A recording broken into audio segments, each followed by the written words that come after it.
رک جائیں، اگر دل میں نبی کی سچی محبت ہے تو اس ویڈیو کو اتنا پھیلا دو جتنی تمہاری سوچ ہے، تاکہ نبی صلی اللہ علیہ وآلہ وسلم سے وفا کرنے والوں میں کھڑے ہو جائیں۔ سنیے۔ السلام علیکم ورحمۃ اللہ وبرکاتہ۔ تمام میلاد کرنے والیوں سے گزارش ہے کہ اللہ کے لیے میلاد کریں، مذاق نہ کریں، ثواب کی مستحق بنیں، عذاب کی مستحق نہ بنیں۔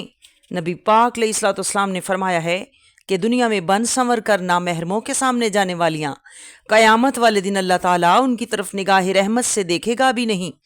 اللہ حکم فرمائے گا کہ فرشتوں انہیں پکڑو اور جہنم کے بائیں جانب پھینکاؤ۔ خواتین کو تو ویسے ہی نامحرموں کے پاس جانے کا حکم نہیں ہے، تو جو بن سنور کر سامنے جاتی ہیں، بیٹھتی ہیں، نعتیں پڑھتی ہیں، ان کا کیا ہوگا؟ ناچنے گانے کے انداز میں نعتیں پڑھنا یہ ثواب نہیں ہے، بلکہ الٹا اللہ کے عذاب کو آواز دی جا رہی ہے۔ ذرا سوچیں کہ جس دین پر ہم خود عمل نہیں کریں تو ہمارے سننے والے اور دیکھنے والے کیسے عمل کریں گے؟ کہیں ایسا تو نہیں کہ ہم اپنے فالورز بڑھانے کے چکروں میں اپنی شہرت اور واہ واہ کے خاطر اتنے اندھے ہو چکے ہیں کہ اپنے ہی دین کے خلاف ورزیاں کر رہے ہیں؟ ہم یا رسول اللہ کے نعرے تو بہت لگاتے ہیں، مگر رسول اللہ کا حکم کیوں نہیں مانتے؟ خدا کے لیے منافقت نہ کریں، ورنہ قیامت والے دن رسول اللہ کے دشمنوں کے ساتھ کھڑا ہونا پڑے گا۔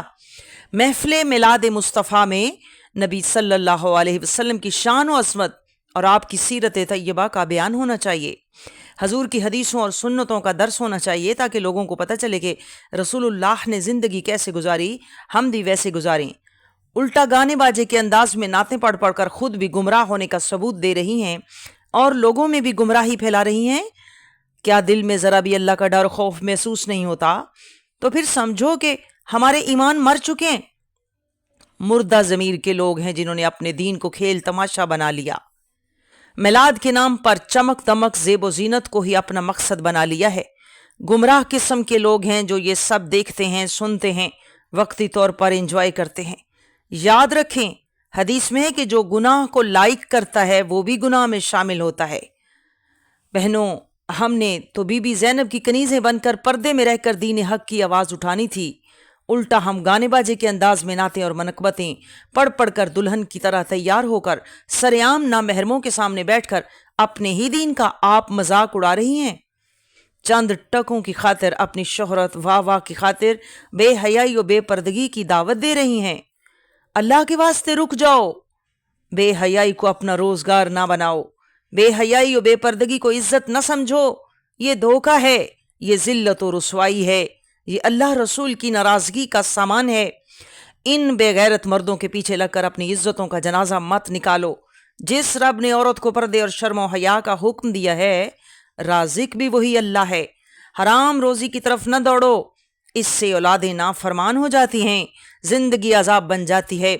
اگر چاہتی ہیں کہ اولادیں فرما بردار ہوں اور گھر والے ہماری عزت کریں تو اپنے رب کی دی ہوئی عزت کو تار تار نہ کریں، بے پردگی اور بے حیائی سے بچ جائیں، آئیں اور دین حق کی آواز اٹھائیں، گانے باجے والی آوازیں نہ نکالیں۔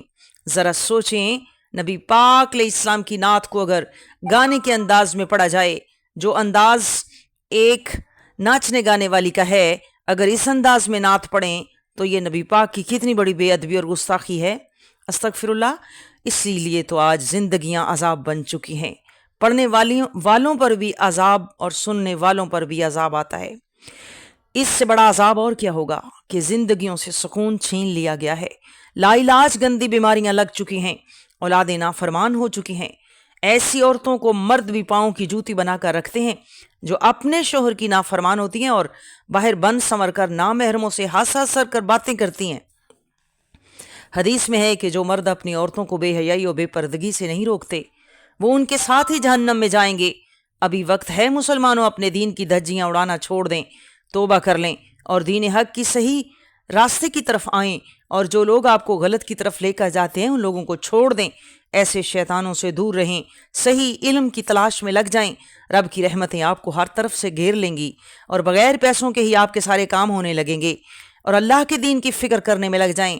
اللہ دنیا آخرت کی فکروں سے نجات دے گا، اور اللہ سے ڈر کر گناہ چھوڑ دیں، اللہ تمہیں وہاں سے رزق دے گا تم سوچ بھی نہیں سکتے۔ حدیث میں ہے کہ آپ کا سب سے اچھا دوست وہ ہے جو آپ کو برائی سے بچائے اور اچھی بات کو کرنے کو کہے۔ حق ہمیشہ کڑوا ہی لگتا ہے، حق بات بتانے والے کو دشمن نہیں سمجھتے، وہی تو آپ کا مخلص ساتھی ہوتا ہے۔